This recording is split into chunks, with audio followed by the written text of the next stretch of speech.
Sira kabeh sok mrangguli tembung ing ngarsa sung tuladha ing madya mangun karsa tut wuri handayani.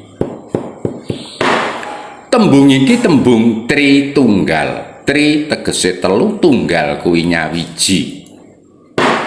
Dadi kekuatan telu ning tunggal yen wis nyawiji kuwi nduweni daya kekuatan kang ngedap-ngedapi. Saloka iki tilarane para leluhur, para wasis, para pinter, para waskita, para brahmana, para wiku, para pandhita, para hajar kang minangka dadi pepenget marang para anak putu utawa putra wayah. Sekabehing gegayuhan kuwi kudu nganggo sanjata Tritunggal kang tegese ing ngarep mau tri telu tunggal nyawiji. Telu ning tunggal kuwi lamun wis nyawiji ora bisa diokak-okak, ora bisa kena daya apa wae. Dene tegese ing ngarsa sung tuladha kuwi ngarsa kuwi ngarep, tuladha kuwi conto. Wong dadi pengarep kuwi kudu bisa menehi conto, menehi patuladan. Yen iya ya iya, yen ora ya ora. Gegayuhan kang luhur, gegayuhan kang becik, gegayuhan kang migunani tumrap sesamaning urip. Dene kang manggon tengah, kang aran ing madya mangun karsa. Madya kuwi tengah, karsa ki karep. Mung nyengkuyung apa kang dadi tujuane pengarep mau. Dene kang ana ing mburi kasebut tut wuri handayani. Anut nyang mburi menehi daya kekuatan murih kasembadan ning sedya gegayuhan kang luhur iku mau. Kuwi jenenge Tritunggal. Daya kekuatan kang ora bisa digoyah kanthi kekuatan apa wae krana telu-telune wis nyawiji.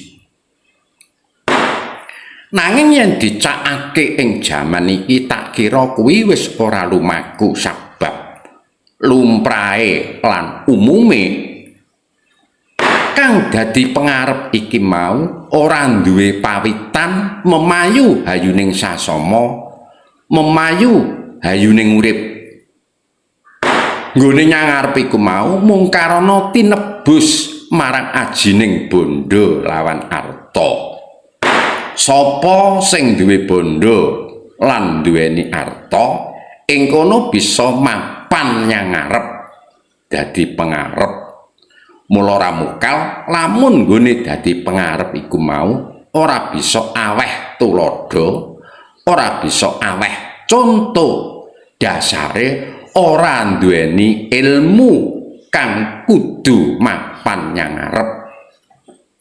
Ilmune ya bab ilmu arta iku mau malah kapara ana tetembungan bal gedual gedi bale sandal waton kena diuntal ujare kalal. Mula ramukal kang nang tengah lan kang nyang mburi padha sasar susur pating blangsur. Sirna kekuatane anane padha cerah gawe bubrah. Ya ing kono iku mau sekabing tumindak. Kalamun dudu ahline kuwi mesti bakal wurung niate. Kuwi tegese ing ngarsa sung tuladha ing madya mangun karsa tut wuri handayani. Jeneng nang ngarep ki ora mujudake apa wae. Desa ana pengarepe, agama ana pengarepe, ilmuwan ana pengarepe. tata tataning negara wiwit saka desa, kecamatan, kabupaten kabeh ana pengarepe.